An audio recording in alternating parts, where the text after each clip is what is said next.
हिजो देश नबनेकोमा चिन्ता थियो, आज देश नै नबच्ने हो कि भन्ने निराशा पैदा भएको छ।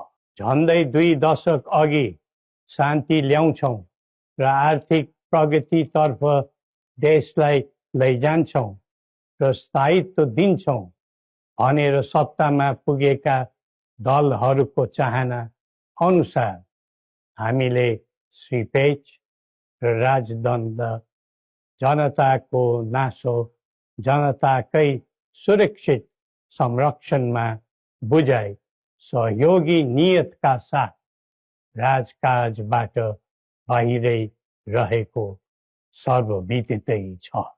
सबै नेपालीले यो कर्तव्यबोध गरी पृथ्वी पथमा लाग्नु पर्दछ भन्ने हाम्रो धारणा र आह्वान पनि छ। परमाराज धीराजको मार्ग निर्देशनको परिधिमा रही हामीले नेपाली जनको एकता र वृद्धिमा जोड दिँदै आएका थियौँ र छौँ।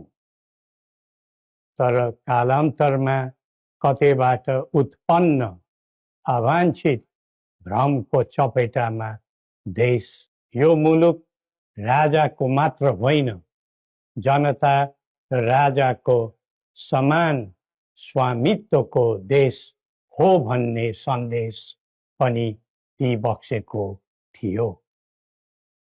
भाषण अनि जादु वा चमत्कारले यो देश बनेको होइन र बन्दैन पनि। सबै जात, धर्म र क्षेत्रका नेपालीको साझा प्रतिनिधिका रूपमा काम गरेको राज संस्था जनताले सुम्पेको जिम्मेवारीबाट विमुख हुनै सक्दैन।